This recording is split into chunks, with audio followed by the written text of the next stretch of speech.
What's with the weather? Why is It's it perfect. ping-ponging back and forth? It's just perfect It's right now. perfect. It's just choose one and stick with it. No, just do whatever you're doing the last couple of days. It's going to be 48 here in a couple of nights.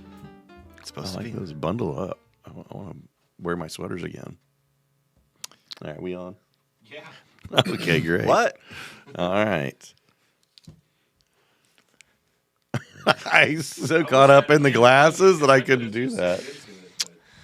Oops. Welcome to HP Life.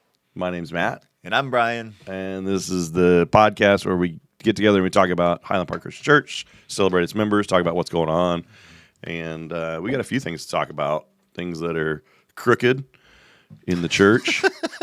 Whoa. That sounds Let me terrible. be specific. It's the steeple that's crooked. It's physically And what's good? Did we know when that happened? Was it the storm? the 100-mile-per-hour windstorm took a toll on our steeple. Bent the And steeple. it turned it into an old country song. The old crooked steeple. When I went down to the old crooked steeple. What's really cool, though, is we got some engineering minds that are looking at new modern drone tech and computers and phones to Flying a little drone and wrapping it around the steeple. To see if we can string pull it back with a string and Yeah. I'll tell you this. celebrate. That thing is way higher than I realized. It's way because from the ground you look at it and you think, oh, it's a Yeah. little bit above the roof. Yeah.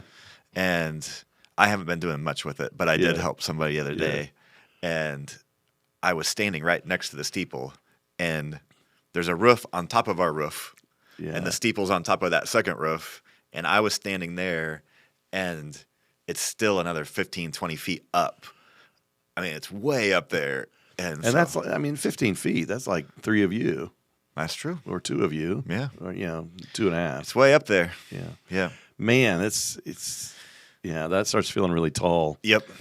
Well, shout out to the facilities team Go team. for doing that. And specifically, Michael Sauter has been kind of leading that charge. And Yep. I know Logan helped him out with that. And I don't know who all else, but anyway. So if you come and you see that it's not crooked anymore, you'll have those guys to thank. Yep. So be praying that works. Another thing that's kind of cool to talk about that we've been doing for a while. When did we start doing the Caring for Refugees? Was it a year ago or Yeah, it would have in been the fall or? over a year ago. It would have been 2021, August, September, I think. So 2 is years when, ago. Oh. That's when everything broke loose. Yeah. And then it was probably 5-6 months after that Yeah, that's right. that we started Had having the opportunities. folks coming. So, but we still have families who are regularly engaged in caring for people, for kids, for families. We have people, In our community. working on some school situations that weren't that needed addressed. We have a lady giving driving lessons to a lady who's never driven a car before, and people just taking That'd care be of scary them. in your own comfortable yeah. zone, much less being somewhere else and trying to learn it. Yeah. Oh, man.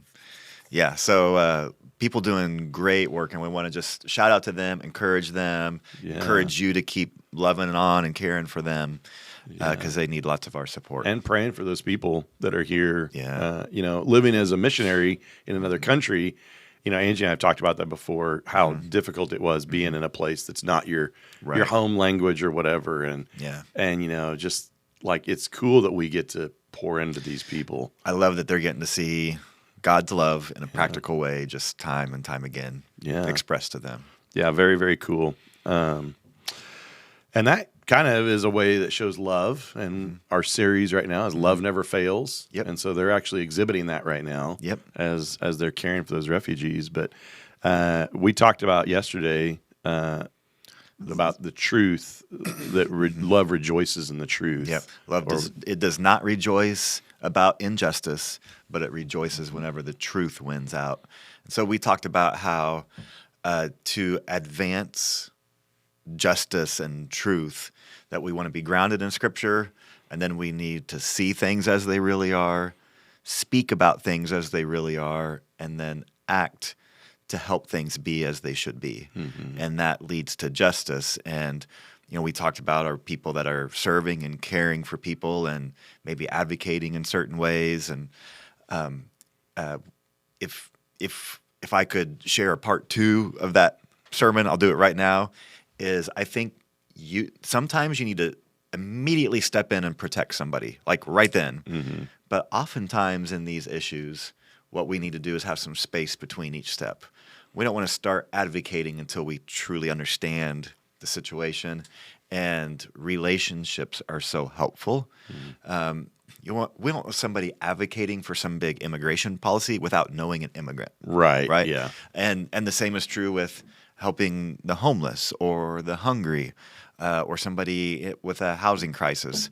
You want to know people involved in multiple ways, and then have some space between those steps where you can be praying and discerning and asking people, hey, what do you think is the right thing to do here? Do you think now is the time to do something or not? And so, to quote Bono, there is a time for keeping your mouth shut, and there is a time for human rights. And there's I like that, the idea to be still or the idea to speak up. Yeah. And to discern when to do those things is tricky. Yeah. But that's all part of the process. Yeah. That's really good. It's just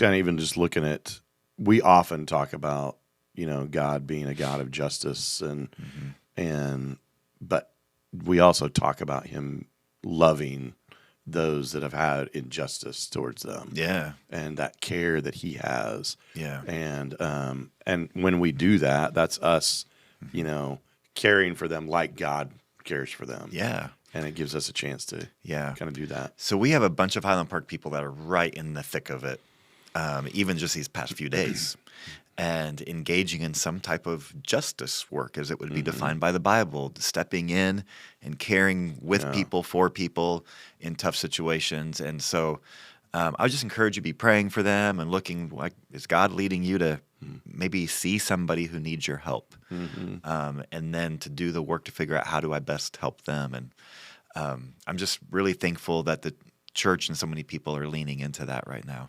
Yeah, and even part of that is in the injustice realm is lack of food and things like that. And we have our 220 center, the food pantry, and I know they're putting together like 40 baskets for Thanksgiving. Yeah, is it that many? Yeah, wow. that's Okay. I texted with David Maddox That's yesterday, awesome. and so there's going to be a chance for people to deliver those, Okay. and that'd be an awesome way to do that. And we'll talk about that probably Sunday. But anyway, just that's just another thing of us helping with an injustice in this world. Yeah, I did that a couple of years ago, and I was able to take a young guy with me. That was a great morning. Yeah. And so, maybe think about volunteering for that. That's great. And then we've got an opportunity coming up on December 3rd. We'll talk about that first, which is if you're new to Highland Park, we have something called HP 101, and it'll be right after Sunday morning worship, and there'll be a meal. Yeah, it's pretty informal, but there's a meal, and we just go through a pretty short little program where we share a little bit of the history of the church, our core beliefs, how people can connect, the opportunities they have, and then we just do Q&A, and we do the whole thing in about an hour. By 1 o'clock, we're done. If people want a little tour of the facility and campus, then we're glad to do that too. But there's no, you don't have to make any commitments there. Yeah. But a lot of times it answers questions of like, oh, I was thinking about taking a next step of placing my membership, or I was curious about serving. How do I do that? And what's neat is you get to do it with a group of other people who are kind of in the same place you are. So you immediately get to make some friendships, and so it's a great thing. So you can just text 101 to the number on the screen, and that'll get you registered, and we'll send you more details. Yeah, and that just helps us know how much to prepare for food. Yeah. So, Yep. And then this Sunday is our annual Thanksgiving dinner. Yeah. And it's cool. Starting last year, we started inviting our friends at the church, our partner church, the Eritrean church, to join us.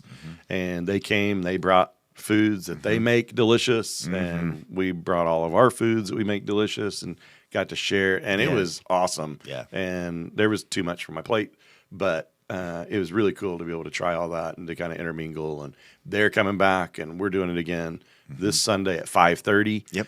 And If you can bring a couple dishes, yeah, if your family can. We supply like mashed potatoes, rolls, stuffing, the turkey, and gravy, and things like butter and stuff. But yeah, if you can bring a couple of sides or a side and a dessert, we don't want to forget the dessert. And so last week we talked about what was your favorite dessert. What's your favorite side at Thanksgiving?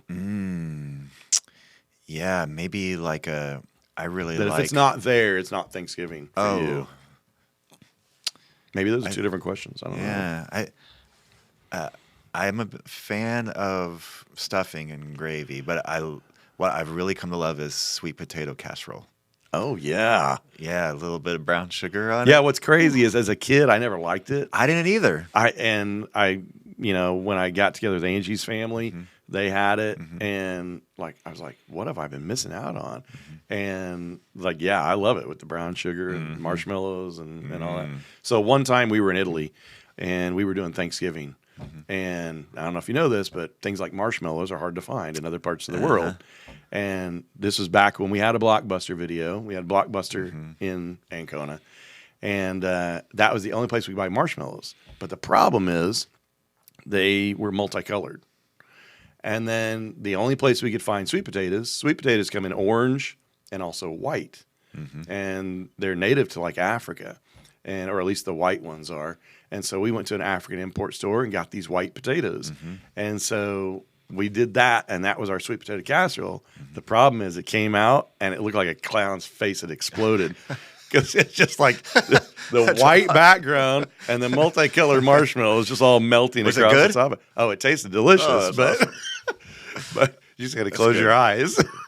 That's good. But, Well, this morning I started working on. We did a little game quiz last year. We're going to do it again. Yeah. So you might want to brush up on your Eritrean knowledge. Oh, It'd be one or two questions thrown in there. So if you're sitting by someone from PECE, that will be an advantage to you. Okay. And then we got some American pop culture, a few Bible quiz questions. It was super fun to do that. We just do it kind of in teams, and that takes up part of the evening. So it's a lot of fun. I would encourage you, be intentional, sit with some people who don't let anybody sit by themselves, and find some people to sit with and invite people to sit with you. You're welcome to bring family and friends with Yeah. you. It's all great. Yeah, and in the chat or text us what your favorite sides are, and maybe that's what you're going to bring, or maybe you're hoping somebody else is going to bring it because you're not a good cook. But I hope you bring your exploded clown face, sweet We'll have to potato find some casserole. of that. Yeah, that'd be good. All right, that's it for this time. We'll talk to you later. Bye bye. Bye.